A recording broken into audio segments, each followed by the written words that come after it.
नमस्कार दोस्तों, आप सभी का बी पॉजिटिव की कहानी में स्वागत है। हम लोग कहानी लेकर आए हैं बाज की कहानी। तो देखिए, वीडियो को पूरा देखिएगा तभी समझ में आएगा। पूरी दुनिया में पक्षियों की जो 10,000 से भी ज़्यादा प्रजातियां पाई जाती, सभी के वही 2 पंजे होते हैं, 2 पंख और 1 गर्दन होती है। लेकिन इन्हीं में से एक ऐसा पक्षी है जिसकी एक अलग ही पहचान होती है, जो आसमान का सीना चीर के हज़ारों मीटर ऊपर 120 किलोमीटर पर घंटे की रफ्तार से उड़ता है, जो खुद से कई गुना अधिक वजन के शिकार को भी अपने पंजों पे दबोच कर उड़ जाता है। और इसीलिए उसे पक्षियों का राजा कहा जाता है, जिसे हम बाज के नाम से जानते हैं। और एक बाज इतना ऊंचा मुकाम हासिल करता है अपनी ट्रेनिंग और अपनी पुनर्जन्म की वजह से।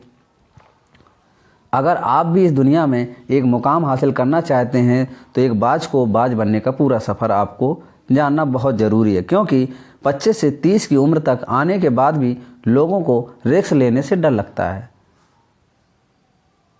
वीडियो को लाइक भी कर दें प्लीज़। लेकिन एक बाज की जीवन की शुरुआत ही रिस्क से होती है। जिस उम्र में बाकी पक्षियों के बच्चे सिर्फ चींची करना सीखते हैं, उस उम्र में एक मादा बाज अपने बच्चों को पंजों में दबोचकर हज़ारों मीटर ऊपर आसमान की ऊंचाइयों पे उड़ जाती है। उसे ये बताने के लिए उड़ती है कि तेरा जन्म आसमान का सीना चीर के सबसे ऊपर उड़ने के लिए हुआ है। तेरा जन्म पक्षियों के बादशाह बनने के लिए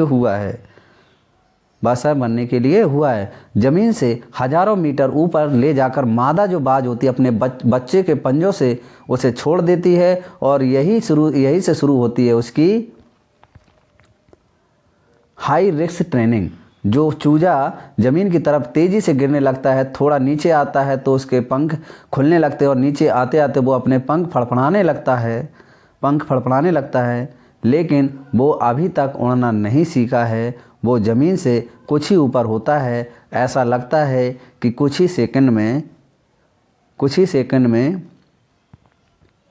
लेकिन वो अभी तक उड़ना नहीं सीखा है। वो ज़मीन से कुछ ही ऊपर होता है। ऐसा लगता है कि कुछ ही सेकंड में उसका जीवन समाप्त हो जाएगा। लेकिन अचानक एक पंजा उसे अपने गिरफ्त में लेता है और वापस आसमान में उड़ जाता है। वो पंजा होता है उसकी माँ का, जो उसके पीछे उड़ रही थी। उसकी ये ट्रेनिंग तब तक चलती रहती है जब तक वो उड़ना नहीं सीख जाता है। जब वो उड़ना सीख जाता है, उसके बाद इतनी हाई रिस्क ट्रेनिंग होने के बाद इस दुनिया को एक बाज मिलता है। बारिश के वक्त जब सारे पक्षी क्या करते हैं, आश्रय की तलाश करते हैं, तब यही बाज उस बारिश में आसमान को चीरते हुए ऊपर निकल जाता है और बादल से कहता है कि तू बरस ले, कितना बरसेगा। और फिर नीचे आकर चैलेंज करता है। एक बाज की उम्र लगभग 70 साल की होती है। जब वह 40 साल का होता है तब एक परेशानी उसकी ज़िंदगी में मौत बनकर आती है, जो आपकी परेशानियों की तुलना में बहुत बड़ी होती है। क्योंकि 40 साल की उम्र में बाज की चोंच इतनी मुड़ जाती है कि उसे शिकार निगलने में बहुत परेशानी होती है। उसके पंख भारी हो जाते हैं, छाती से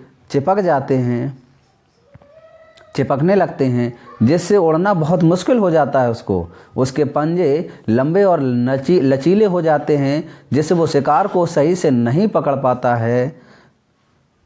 अब उस बाज के पास सिर्फ 3 रास्ते होते हैं।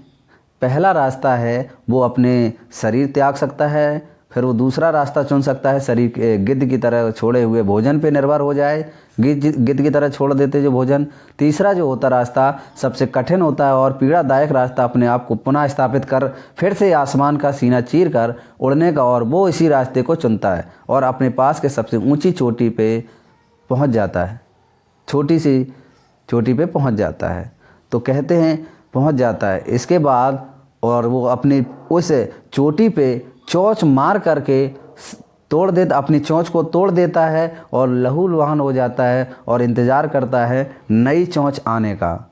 वहाँ पर अपना घोंसला बनाता है। फिर शुरू होता है परेशानियों को जड़ से उखाड़ कर आसमान में उड़ने का सफ़र। वह अपनी चोंच को एक चट्टान पर मार कर तोड़ देता है, लहूलुहान हो जाता है और इंतज़ार करता है नई चोंच आने का।